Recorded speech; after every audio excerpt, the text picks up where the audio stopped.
For a civil engineer, it is very much important to know the different component of a building structure or any type of structure.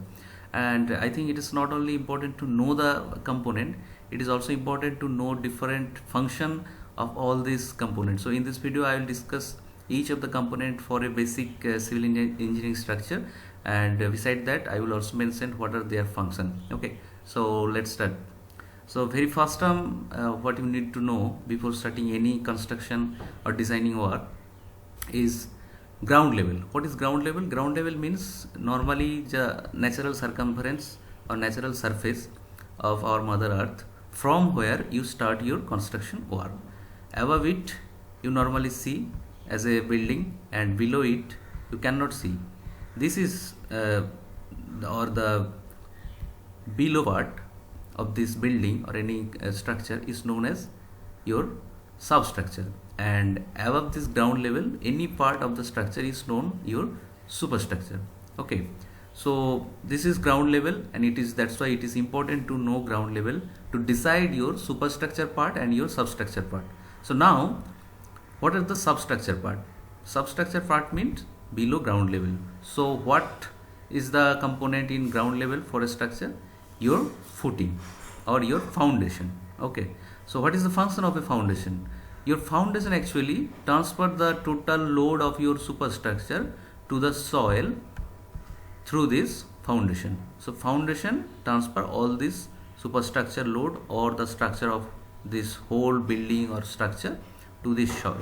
Okay, so this is the function of your foundation. After foundation, next part is you have to raise your column. What is this column? The vertical component which carry your load or which actually act as a carrier of load from whole structure to the foundation is your column. So this is the function of your column. It has to carry all this load up to foundation, and then the foundation transfer this load to the your soil or any structure below this footing. Okay, why I am mentioning any structure? Normally for high-rise building or heavy structure, below this footing you have to use file. This is not part of discussion of this lecture.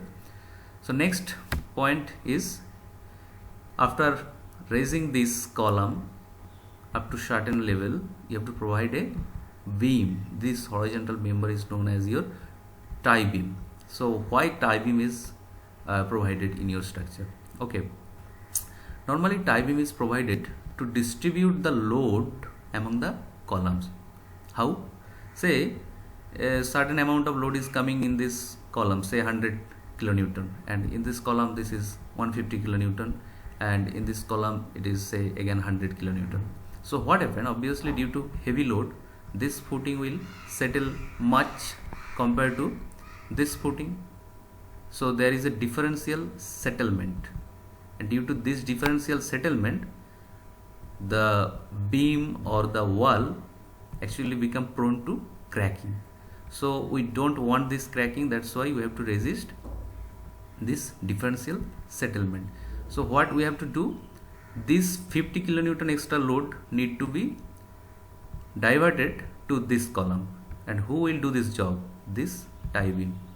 Clear? So the function of this tie beam is to distribute your load among all this column equally, so that there is no such actually differential settlement or all the foundation settle equally. So this was the function of your tie beam. Now it is clear. You have already reached to the ground level after finishing this tie beam construction. Okay, so the function or the construction, all the substructure has been completed. Now we have to start the construction of your superstructure.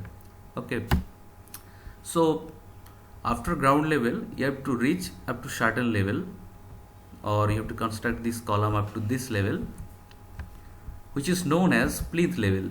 For constructing any type of residential building or any structure, this term is very much important. Why this is? Because you may observe in certain location this ground level many times become flooded. So obviously if just in this ground level you start your floor, suppose this is your floor level, okay, so obviously there is a chance that your floor also become flooded. That's why you always wanted that our floor start up to after a certain height, and this height normally 750 mm and 800 based on your requirement, normally 750 mm. This level not only is the start of your floor, but also there are lots of moisture or unwanted objects which come out from this ground level or subsoil, that's actually come out to this floor, and your floor become damp. So we obviously don't want that. In that case, to provide damp proof cross or DPC, in that case you have to normally just lay a polythene sheet. This work is also done in this level. This is known as plinth level. That's why it is so much important. And after plinth level, you construct your floor. How? From this tie beam to this plinth, you normally filled sand or silver sand, this type of material. After filling that sand, you normally provide a brick flat soling layer or BFS known as, and after this BFS, you provide a PCC or lean concrete or 1:3:6 nominal mixed concrete, and this is your floor level constructed. So now we have reached our ground floor level, not ground level, this is ground floor level. Ground floor level means ground level plus your plinth level. Okay, so start again, continue your construction. We have already reached to plinth level. Now start your brickwork. Okay, for wall. Now we have reached up to this point. What is this? This point is known as sill level or window sill level. Why this is level? This level define from this range you have to start the construction of your window. That's why this point is important. Sill level is important. So again, continue your construction. You have sill level. So just keep opening for this region and construct both sides your brickwork. After that, you have to provide this beam, which is known as lintel beam. So this level is known as your lintel level. Why you have to provide this lintel level? Why it is required? Okay, so lintel level or lintel beam is provided at the top of your window and door. So obviously in that case, you can stop this here and here.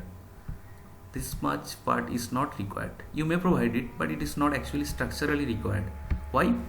Just consider this brickwork part above the door or above this window. Now tell me, who will carry this brickwork this much? Because just below this there is window, and window is not your structural component. So who will carry your brickwork? So for that we have to provide a beam which will carry it up to this column level, and again column will transfer this load, this footing, and from the footing to the soil. That's why we have to provide the lintel beam. This is the function of your lintel, to carry the load of your brickwork above door and window. Okay, so why we have provided up to this point? Either you may stop here or you may provide up to this point. If you provide up to this point, in that case the total rigidity of your structure is high and it is advantageous. Okay, you cannot save that much amount of concrete work, because if you don't provide this much amount of concrete, you have to provide this by, or you have to provide fill this portion by brickwork. So go for concrete work. Okay, so you have already reached up to this lintel level completed. Now we have come here. What is this? This is the soffit of roof beam. What is roof beam? Roof beam actually carry the load of your roof. Just similar to the lintel beam. Lintel carry the load of this brickwork, and roof beam carry the load of your slab or your roof or your floor, whatever you can say. Okay, so this is the function of your roof beam. So from slab you have to transfer the load to the beam. This beam transfer the load to column, again this column, this footing, and from the footing your load transfer to the soil.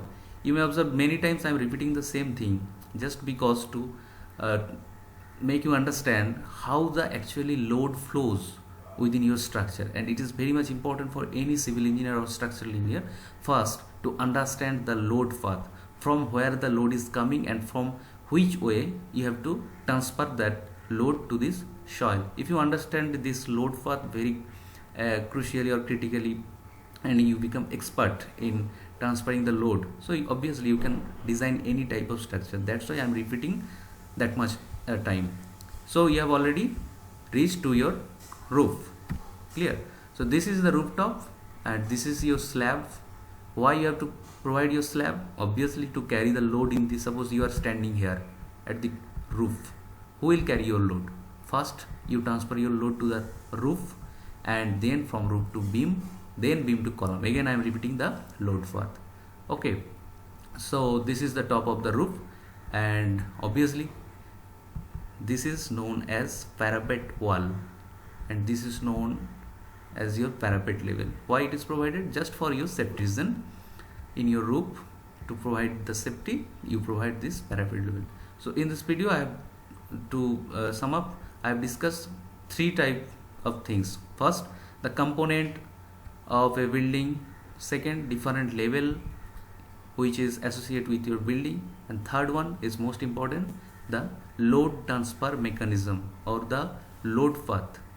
Okay, so in next videos I will discuss how your load transfer from a slab to the beam, and again next video how from beam to column, like that.